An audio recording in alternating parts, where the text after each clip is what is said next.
5 perkara yang tidak pernah diberikan kepada seorang Nabi pun sebelumnya. Umat Nabi Muhammad saja, khusus. Ramadan ni tuan-tuan umat Nabi Muhammad saja. Umat dulu-dulu tak ada. Tak ada. Umat Nabi Muhammad saja. Nabi kata diberikan kepada umat Nabi Muhammad ini 5 perkara. Apa dia tuan-tuan? Yang pertama iaitu bila datang setiap awal Ramadan, Allah Azza wa Jalla melihat mereka. Masuknya Ramadan, Allah sentiasa melihat. Tapi bila masuk Ramadan nak bagi tahu, hadis nak bagi tahu tumpuan Allah ni kepada kita lebih lagi. Masuknya awal Ramadan, bila umum esok puasa, malam tu malam Ramadan, Allah melihat khusus kepada umat Nabi Muhammad. Apa dia? Dia kata, barang siapa dilihat oleh Allah, maka dia selamanya tidak akan disentuh oleh azab. Barang siapa yang dilihat oleh Allah, dia selamanya tidak disentuh oleh azab api neraka. Belas ihsannya Allah pada kita bila masuknya awal Ramadan lagi. Ni hari ini kita ni kalau kata Selasa baru raya, malam ni malam terakhir, pengkhususan Allah nak lihat kita. Nak lihat kita. Sebab tu satu hadis lagi Nabi kata apa? Fa idza jaa Ramadan futihat abwabal jannah. Apabila masuknya Ramadan, Allah buka pintu-pintu syurga. Maknanya syurga tu banyak tuan-tuan. Abwabal jannah. Allah buka pintu syurga. Maksudnya kita boleh bebas nak masuk pintu mana. Pintu mana kita nak masuk. Rahmat Allah lebih lagi bila masuk Ramadan. Allah buka semua pintu syurga. Macam kita tengok bola, Perak kata Perak lawan Penang, dia buka pintu Penang belah sini, Perak belah sini. Dia tak boleh buka satu pintu, masuklah menyokong Perak, menyokong Penang. Dia gaduh tuan-tuan, walaupun bola tak start lagi. Tambah kalau bola dah start, menang pula, Pulau Pinang menang 1-0, penalti yang dicurigai. Penonton kata mana boleh penalti. Hand to ball, bukan ball to hand. Istilah pengadil bola sepak tu. Bola ke tangan ke bola. Sama ada bola tu nak gol dia tahan ke ataupun bola tu tak sengaja dia jatuh, bola main kat tangan dia. Antara penalti tak penalti. Jadi penyokong dah marah. Tiba-tiba pengadil bagi penalti je tak. Keluar pintu yang sama lepas tu tuan-tuan. Tadi tak bergaduh. Hari boleh jadi gaduh. Sebab keluar pintu yang sama buka. Ini keluar ke situ, Perak keluar ke situ. Boleh gaduh. Tapi kalau pengajar kata buka semua pintu, ibu suka apa nak masuk, maka semua orang boleh masuk. Dia tak lihat tiket tu, dia boleh masuk. Sebab buka semua pintu. Pengawal keselamatan pun tak ada nak jaga, tak ada nak tengok tiket. Tiket yang 2 tahun lepas disimpan ditunjuk, boleh masuk.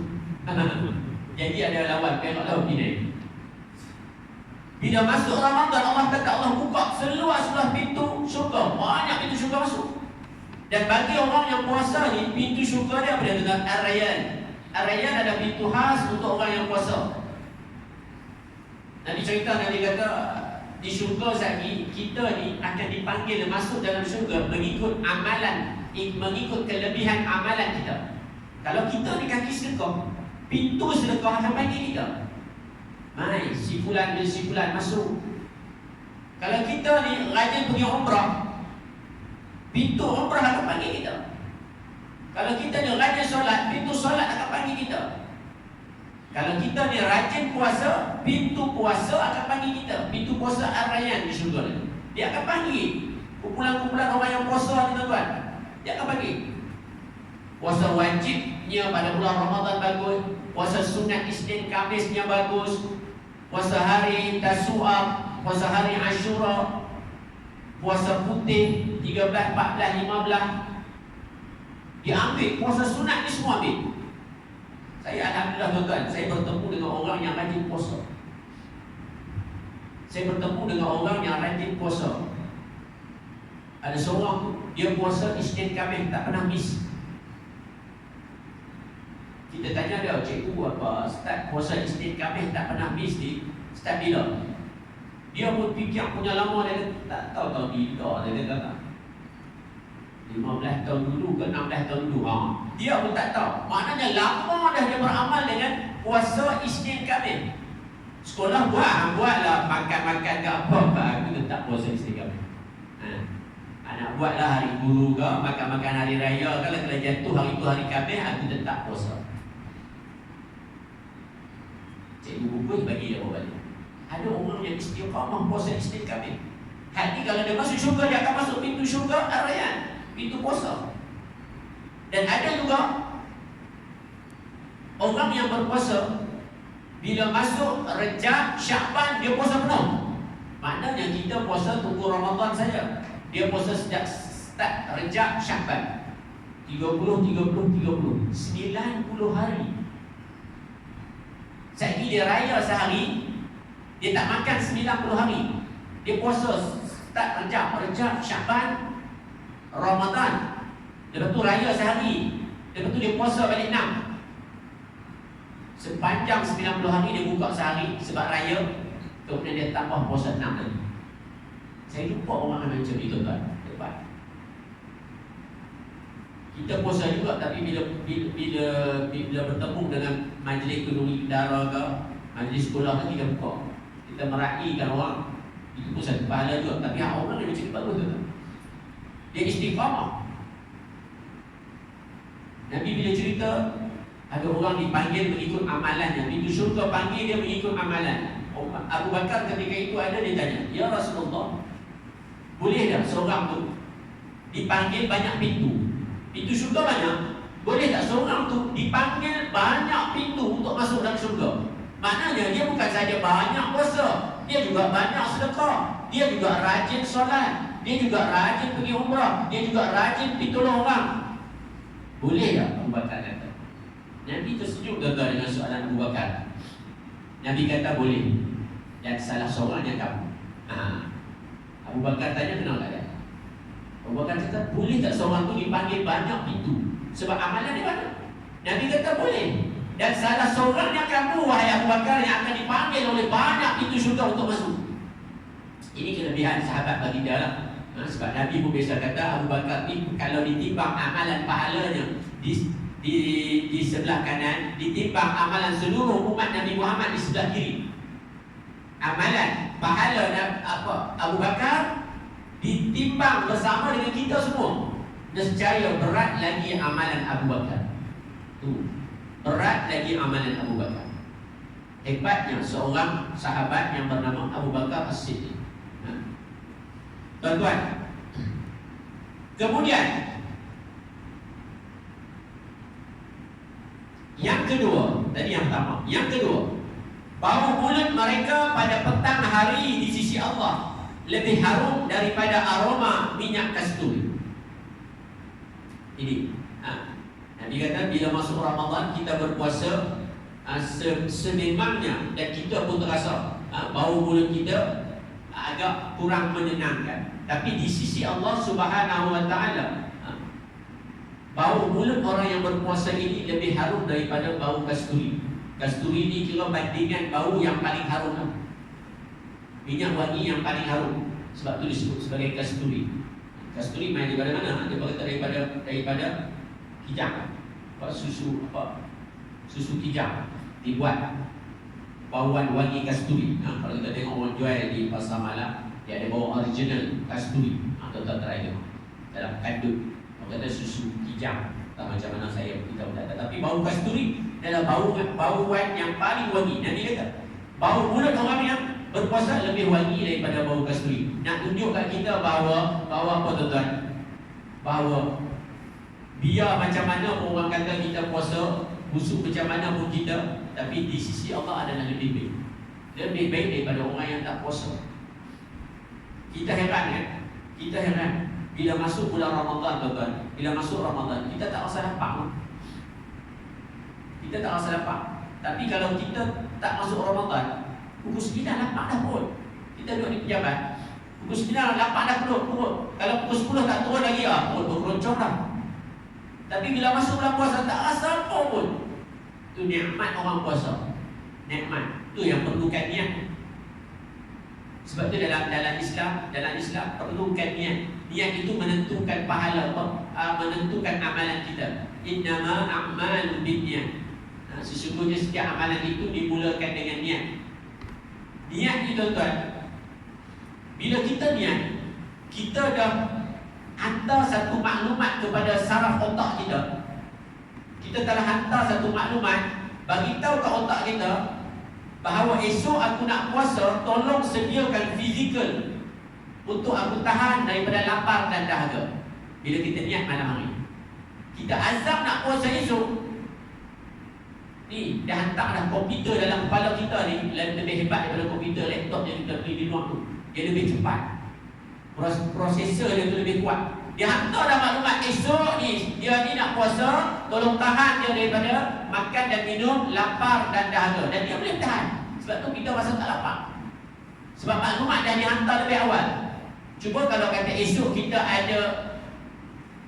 rasa tak mau puasa, kita niat dah tak mau puasa, maka esok pukul 9 kita mula rasa lapar. Masuk Syawal kita tak mau puasa. Orang hari kedua contohnya orang nak puasa sunat dah, puasa 6, kita tak mau puasa, maka kita akan rasa lapar. Tapi bagi mereka yang dah simpan niat pada malam tu, mereka tak akan rasa lapar. Ini kelebihan yang Allah bagi pada niat seseorang. Bila niat kita seluruh tubuh kita akan bekerja berdasarkan apa yang kita niatkan. Yang ketiga, para malaikat memohon ampunan bagi mereka setiap siang dan malam. Oh, hebat. Bulan Ramadan saja malaikat ni dia bukan sahaja melihat mereka beribadah pada bulan Ramadan, tapi mendoakan, memohonkan keampunan bagi mereka yang berpuasa setiap siang dan malam. Malam dan siang sering berdoa. Sebab tu Nabi kata celaka bagi mereka yang dapat Ramadan tapi dosanya belum diampunkan. Ini doa malaikat juga. Doa malaikat juga. Mereka kata celaka mereka apabila tiba Ramadan tetapi dosa masih lagi Allah tidak ampunkan. Ni kita nak habis dah Ramadan ni, mungkin hari ni hari yang terakhir, mungkin esok hari yang terakhir. Harap-harap Allah ampunkan dosa kita. Dan harap-haraplah kita bertemu Lailatul Qadar pada tahun ni. Sama ada dah lepas ataupun malam ni, kita tak tahu. Kita tak tahu Lailatul Qadar itu berlaku pada malam-malam apa. Cuma clue sudah diberi. Clue ni lama dah Allah bagi. Lama dah malaikat bagi tahu kita. Ketika mana Nabi kata carilah Lailatul Qadar pada malam-malam Ramadan. Abu Zar Al-Ghifari tanya, ya Rasulullah, Ramadan ni 30 hari, nak cari pada malam apa? Nabi kata carilah pada 10 malam yang terakhir. Daripada 30 hari dipendekkan jadi 10 hari pula dah. Senanglah sikit nak cari. Abu Zar tanya lagi, ya Rasulullah, 10 hari itu nampak macam panjang juga. Beritahu lagi malam apa? Nabi kata carilah pada malam-malam ganjil. Daripada 10 jadi 5 pula malam ganjil. 21, 23, 25, 27, 29. Abu Zar cuba nak tanya lagi. Ini sahabat Nabi itu kan, sahabat Nabi dia macam-macam PN. Ada sahabat Nabi yang jenis macam Abu Zar. Kalau tuan-tuan baca banyak hadis, Abu Zar Al-Ghifari ni dia di antara sahabat yang banyak tanya Nabi. Kalau dia tak faham, dia tanya direct. Sahabat-sahabat lain tak tanya. Tak tanya sahabat lain tu bukan kerana mereka tak faham dah. Mereka hormat Nabi. Mungkin lepas ni ada lagi, mungkin lepas ni ada lagi. Tapi sahabat Nabi yang bernama Abu Zar Al-Ghifari ni, dia ni masuk Islam pun lewat tuan-tuan. Abu Zar, dia masuk Islam lewat. Kita cerita sikit tentang Abu Zar. Abu Zar ni dia masuk Islam lewat. Dia daripada perkampungan Al-Ghifar. Sebab tu nama dia Abu Zar Al-Ghifari, di hujung kota Mekah. Siapa Abu Zar Al-Ghifari ni? Sebelum dia Islam tuan-tuan, dia ni ketua perompak, ketua penyambut. Abu Zar sebelum dia dapat hidayah Islam. Abu Zar ni sebelum dia masuk Islam, dia ketua penyambut di kampung Al-Ghifari, dia ketua. Dan perkampungan Al-Ghifari ni dia strategik.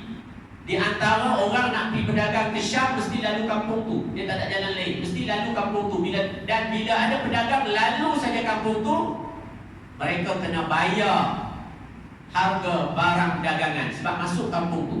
Macam satu rompakan lah, tapi rompakan secara tertib. Bukan rompak bawa senjata bunuh dah. Maksudnya masuk saja kena bayar. Siapa tahan kena bayar tak? Dan Abu Zar adalah ketua dia. Satu hari pedagang daripada Mekah nak ke Syam lalu situ. Lalu situ pada waktu malam. Mereka pilih pada waktu malam sebab takut perompak-perompak daripada perkampungan Al-Rifat ni nak rompak barang mereka. Mereka pun bawa barang sikit. Jadi lalu ke malam. Rupanya malam tu Abu Zar keluar. Dia nak tengok siapa yang lalu kampung dia nak rompak malam tu.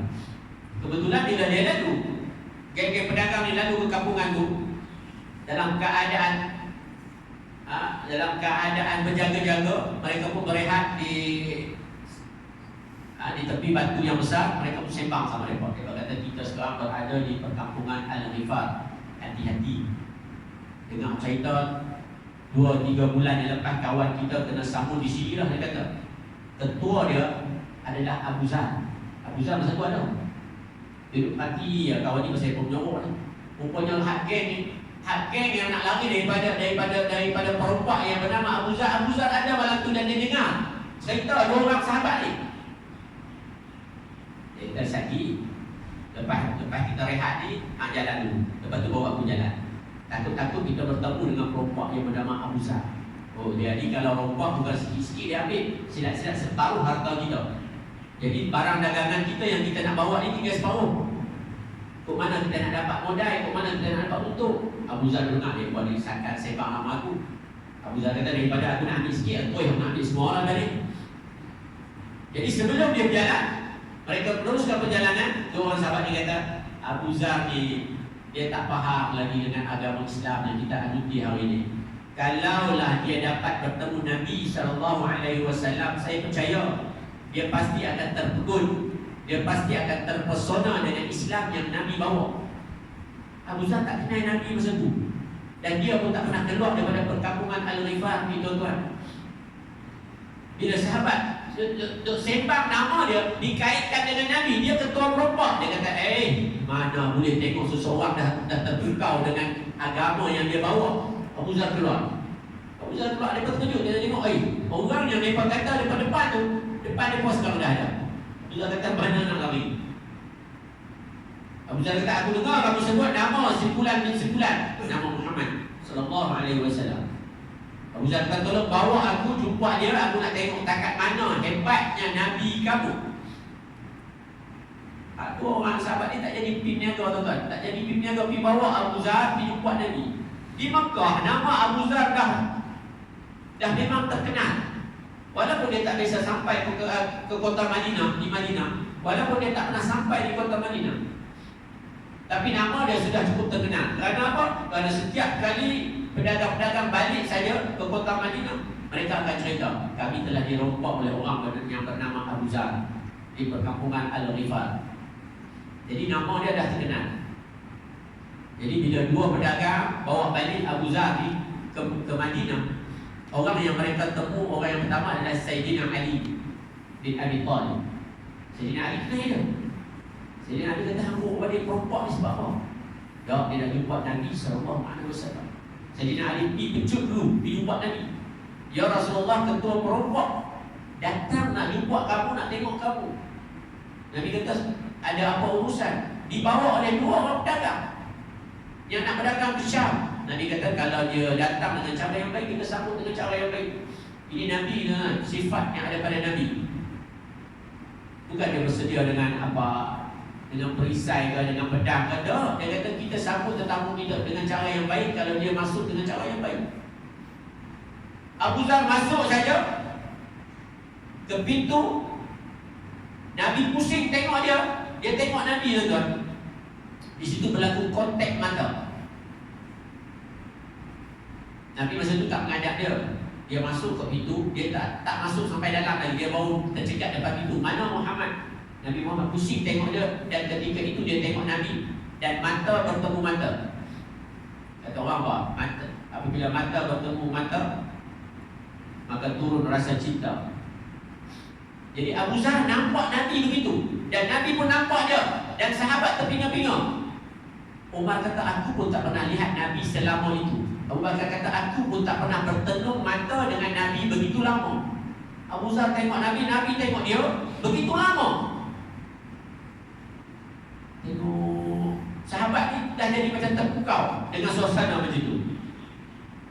Umar dah bersedia dah. Kalau Abu Zar ni pegang pedang aku akan hayun di kepala dia dulu. Sahabat-sahabat bersedia dah tu. Tapi masuk-masuk Abu Zar tercegat depan pintu dan Nabi tengok dia dan dia tengok Nabi dalam keadaan yang sangat lama. Dan selepas itu Abu Zar datang menghadap Nabi, tunduk depan Nabi dan minta Nabi ajar dia kalimah syahadat. Nampak tak? Abu Zar belum lagi dengar majlis ilmu Nabi. Abu Zar belum lagi dengar majlis ilmu Nabi, tapi tengok muka Nabi dah dapat hidayah. Ini kelebihan yang ada pada Nabi, tuan. Tengok muka Nabi dah rasa seronok. Kita ni tak dapat tengok lah. Melainkan kalau kita mimpi bertemu Nabi. Nabi kata barang siapa yang bermimpi tengok aku, itu adalah aku. Kerana syaitan la yatamassalu. Nabi kata barang siapa yang bermimpi tengok aku, itu adalah aku. Kerana syaitan tidak boleh menyerupaiku. Nikmat tengok Nabi. Abu Zar ni tak pernah tengok Nabi. Jadi bila dia tengok Nabi, dia dah terpesona. Belum lagi kata-kata Nabi. Lalu dia kata, benarlah kata dua orang pemuda tadi. Dia tak tengok lagi Nabi kita. Kalau dia tengok Nabi kita, dia pun akan ikut Nabi SAW. Ini Abu Zar.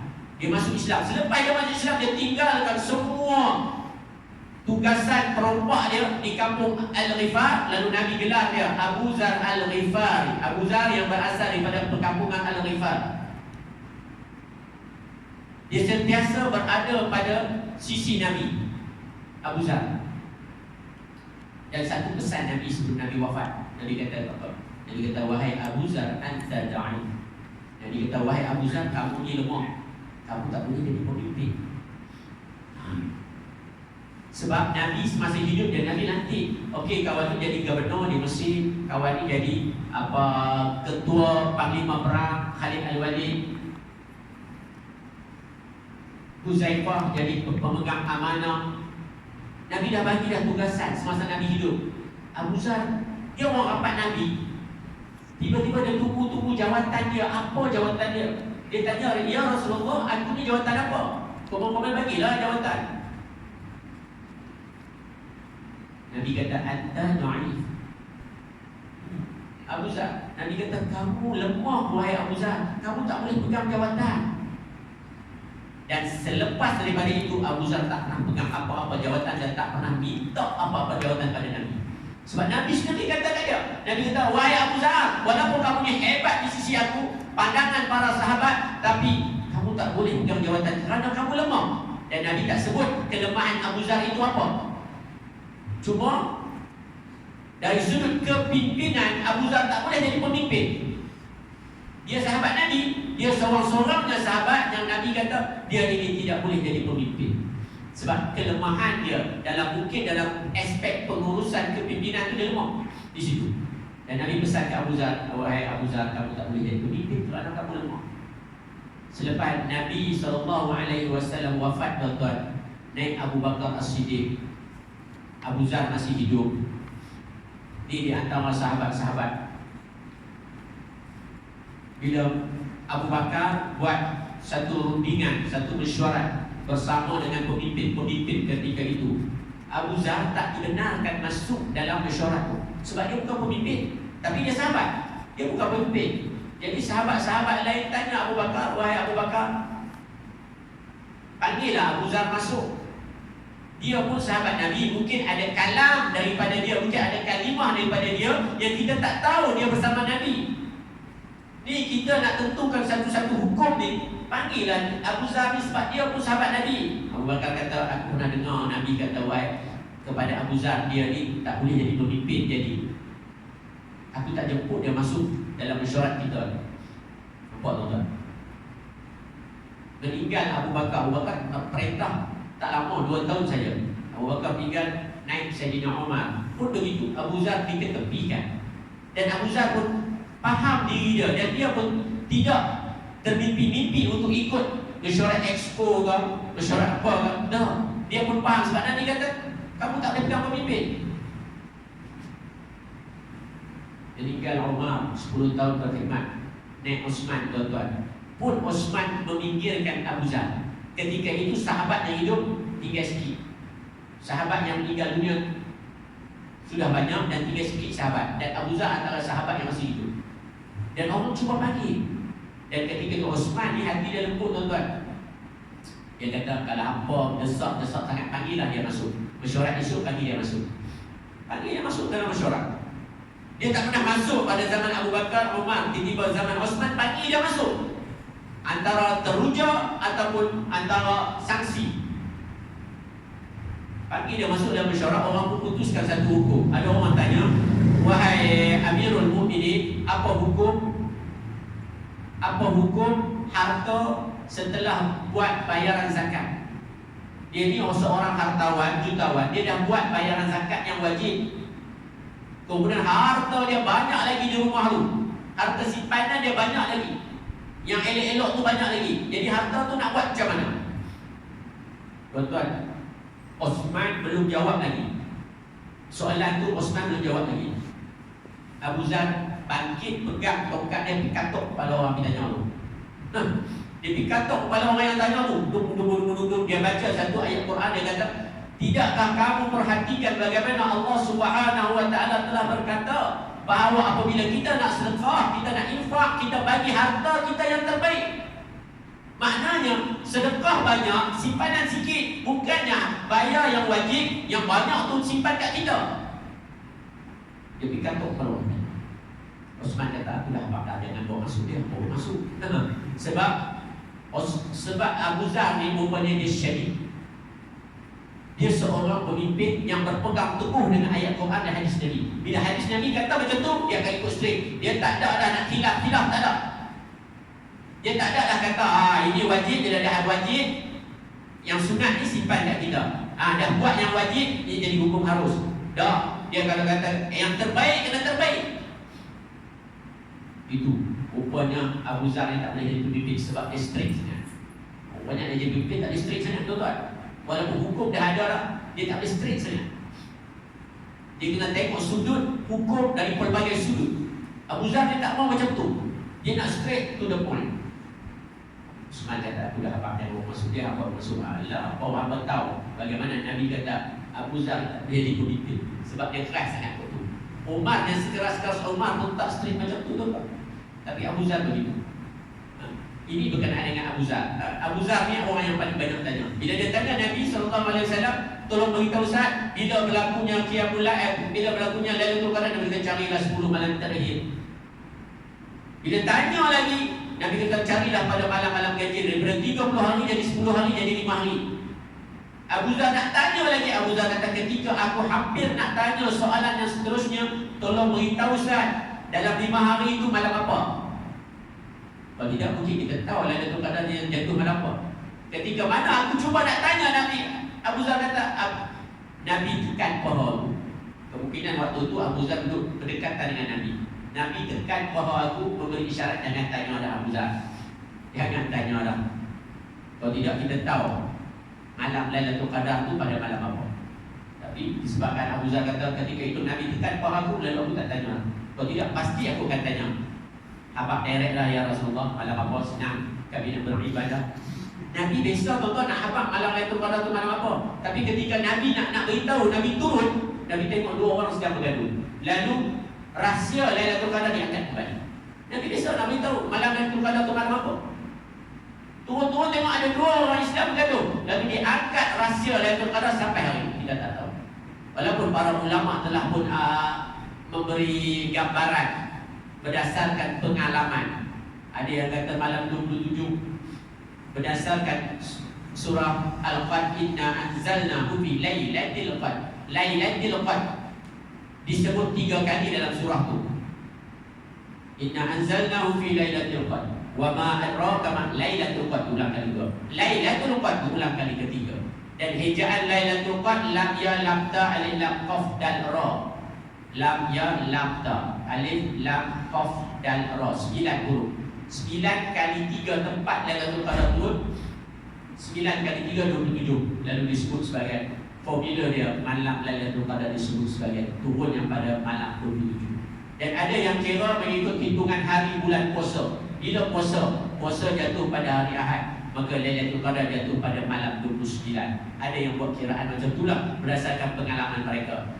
Yang kita pasti bahawa Lailatul Qadar itu tetap turun pada malam bulan Ramadan. Dia tak turun pada malam-malam lain. Jadi itu perkara yang ketiga. Para malaikat memohon ampunan bagi setiap mereka setiap siang dan malam. Yang keempat, Allah Azza wa Jalla menyuruh syurganya dengan firman kepadanya. Allah maklumkan kepada syurga. Apa dia? Bersiap-siaplah dan hiasilah dirimu untuk hamba-hambaku. Kamu sekalian telah dekat saat beristirahat dan keletihan hidup di dunia dan kembali ke kampungku dan rahmatku. Kita ni asal daripada syurga, akan kembali ke syurga. Rugilah kita kampung kita syurga, tiba-tiba kembali ke neraka. Neraka bukan kampung kita, kampung kita syurga. Sebab tu Allah pesan kepada syurga, siap-siap ni, sebab hamba pun nak balik kampung. Ini jalan jam teruk tu lah, jam teruk. Saya semalam pergi Alma, telefon kawan yang berada di BM tu, tajam tanya, Alma jam tak? Nak pergi beli baju raya sapi Aeon. Dia kata, Ustaz kalau nak pergi pintu Aeon buka, Ustaz ada buka pintu lah, tak jam. Oh sakan dia tak? Supermarket buka pukul 10. Pukul 9 saya keluar. Tak jam, pukul 9 keluar. Jam sikit je dekat Taman Tugira tu, nak ke kanan. Tapi Masya Allah bila balik daripada situ pukul 3 lebih tuan-tuan, yang nak pergi ke Alma ni tak nampak jalan, kereta bersusun. Daripada Bandar Tasik tu kereta bersusun. Oh tak rasa dia betul lah. Pergi awal beli baju raya. Nak beli awal, anak-anak tak balik lagi, susah juga. Hak kami beli dah baju raya online, beli buat persediaan awal. Sekali hantar hak baju saya tak ada, tak sakit hati tuan-tuan. Kita beli online baju raya, 4 pasang hak lagi. Anak-anak saya ada 3 orang lagi, campur saya 4 lah. Hak mereka 3 ada, hak kita tak ada, buka-buka tak ada. Pergi telefon HQ kata apa, saya buat baju hantar 3 dan 1 tak ada. Sat-sat kami pergi tengok hantaran booking dan juga masuk di HQ. Rupanya betul beli 4, main hantar 3. Kita ingat kita silap, kita terorder 3. Rupanya betul kat kita. Lepas tu nak buat macam mana? Nak hantar post tak terima dah dalam minggu terakhir ni. Tak apalah, bayang balik lah. Itu yang cari baju lain tu. Kala pun tak sama lah. Tak apalah. Jadi pakai. Saya bila dengar orang kata baju tak ada, baju raya tak ada, betul-betul para sahabat Nabi 10 malam terakhir mereka tak balik rumah dah. Sahabat Nabi 10 malam terakhir mereka ini akan tahan diri mereka di masjid. Mereka beriktikaf di masjid, tak balik rumah. Bila tak balik rumah, hari raya agak pakai baju raya dah. Tak. Maka pakai baju yang mereka pakai hari tu lah. Balik rumah bukan tukar baju saja, kau nak iktikaf di masjid. Begitu. Sebab ini sunnah Nabi. Nabi kata kejutkan isteri-isteri kamu, kejutkan anak-anak kamu untuk beriktikaf di masjid pada 10 malam terakhir. Sahabat begitu sampai tak balik rumah. Dan baju raya tak ada, pakai baju tu saja. Kita fikir tak apalah, tak ada baju raya pun, tak ada warna sama pun. Jadi ada baju Melayu sudah pakai dah. Pergi sana baju tak ada, tak banyak sangat pilihan. Kalau balik Parit Hutang, pilih Parit Hutang juga. Kalau tak terus pergi Parit Hutang tak tahu dibeli. Dan Parit Hutang kan banyak butik-butik baju Melayu. Rupanya banyak juga di tempat pindah daripada tempat lain. Baik tuan-tuan, itu yang keempat. Allah kata bersiap-siaplah syurga, hiasi diri kamu kerana umat, kerana hamba-hamba ku akan balik kampung. Akan balik kampung, masuk syurga. Itu maksud dia. Dan yang kelima, apabila telah tiba akhir Ramadan, ini yang disebut ni. Pada apabila tiba akhir malam Ramadan, sama ada malam ni ataupun malam lepas. Kalau kata raya Selasa, malam ni malam terakhir. Apabila tiba akhir Ramadan, Allah mengampunkan dosa-dosa mereka semua. Allah. Akhir Ramadan Allah ampunkan dosa kita semua. Itu yang nama dia Aidil Fitri. Aid itu raya, Fitri itu fitrah. Ada ya'udu Aid. Aid itu perayaan, Fitri itu fitrah. Fitrah itu maksudnya suci bersih. Maksudnya perayaan Aidil Fitri, perayaan suci bersih ini adalah apabila masuk 1 Syawal, kita bersih daripada dosa. Itu maksud dia. Sebab Allah ampun dosa. Masuk 1 Syawal, malam akhir Ramadan, Allah ampunkan dosa kita semua. Sebab tu perayaan fitrah, maksudnya kembali bersih. Macam kita ni seperti bayi yang baru lahir, tak ada dosa. Seperti bayi yang baru lahir. Lalu seorang sahabat bertanya, apakah malam itu malam Lailatul Qadar? Adakah, sahabat tanya, adakah yang disebutkan Allah ampunkan dosa itu hanya pada malam Lailatul Qadar? Adakah malam itu malam Lailatul Qadar yang Allah ampunkan dosa? Nabi jawab apa? Nabi jawab, bukan. Bukan malam Lailatul Qadar Allah ampunkan dosa. Nabi kata, tidakkah engkau melihat para pekerja yang terus bekerja? Jika mereka itu beristirahat dari kerjanya, maka mereka tetap diberi gaji. Nabi kata, bukan pada malam Lailatul Qadar yang ampunkan dosa, tapi pada malam yang terakhir. Dan Nabi bagi perumpamaan, bukankah pekerja itu akan terus bekerja apabila walaupun gajinya telah dibayar. Dia bekerja bukan kerana gaji, dia bekerja untuk hidup. Maksudnya bila gaji dibayar, dia tetap terus bekerja untuk gaji yang akan datang. Itu maksud Nabi SAW. Maksudnya malam terakhir, bukan pada malam Lailatul Qadar. Dosa dia diampunkan.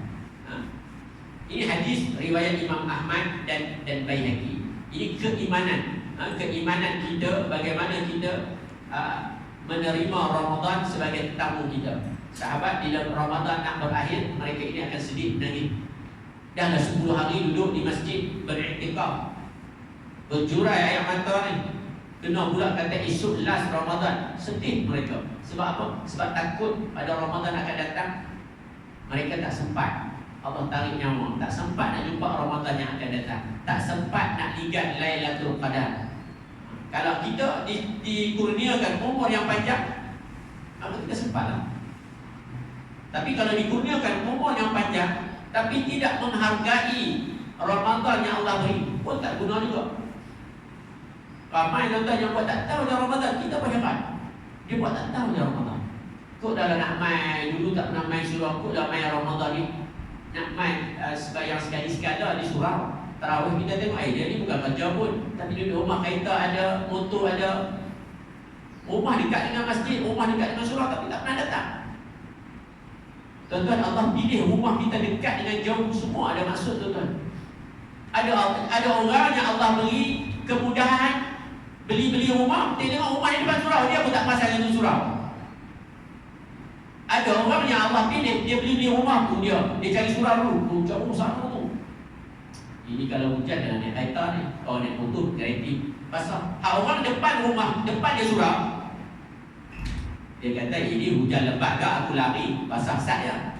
Tapi orang yang jauh dah, semua ada maksud yang tersendiri kalau dia cari maksud dia. Orang dia rumah dekat surau, Allah nak jaga dia supaya hang boleh setiap kali azan hang boleh main dulu surau, ataupun hang boleh jadi Bilal ni. Allah dah bagi gambaran dah. Rumah hang dekat dengan surau, apa salahnya hang pergi azan? Untuk Bilal jauh tu hang pergi azan dulu sebab rumah hang dekat. Bilal mungkin jauh rumah dia jauh, muazzin mungkin jauh rumah dia, hang main.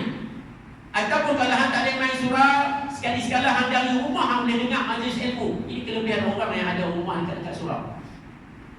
Kalau hang tak boleh sembahyang jemaah, hang masih dengar, hang masih boleh dengar suara imam baca ayat Quran dan hang boleh pahala.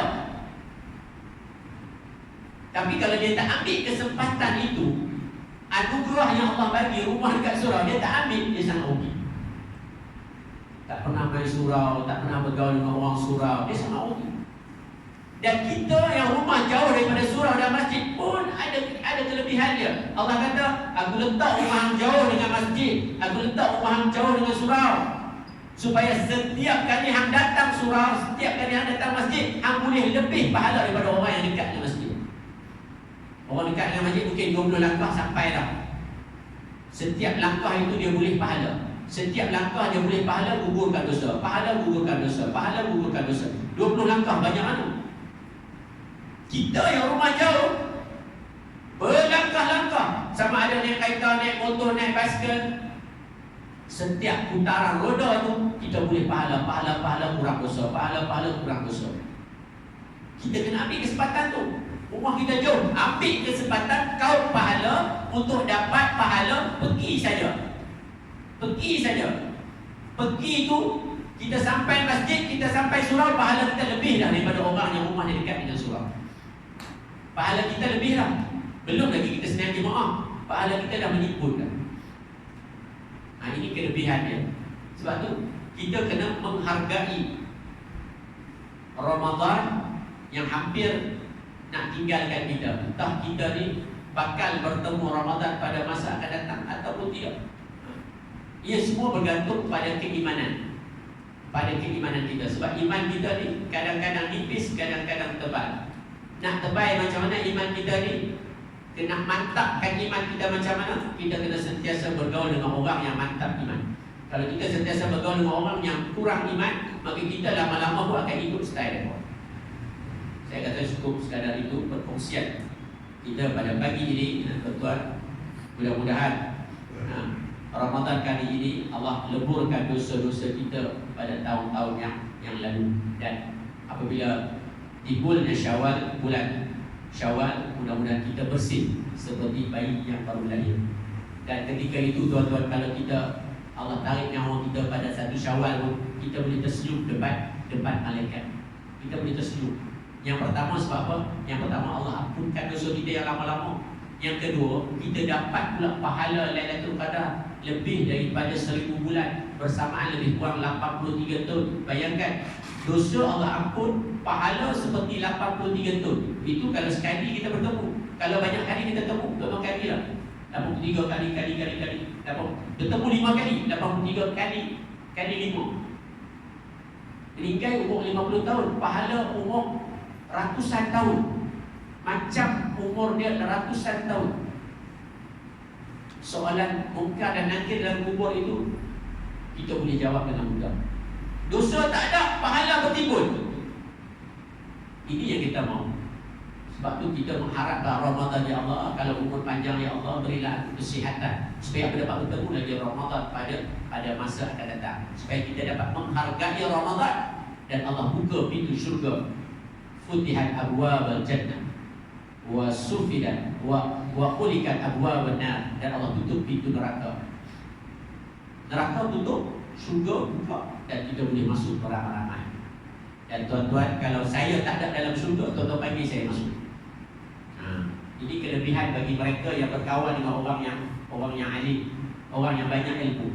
Sebab ada berlaku perdebatan dalam syurga. Dalam syurga, dah masuk syurga pun berlaku debat lagi. Kita ingat debat di dunia saja. Dah ahli syurga pun ada debat lagi dengan Allah, bukan dengan Nabi, dengan Allah.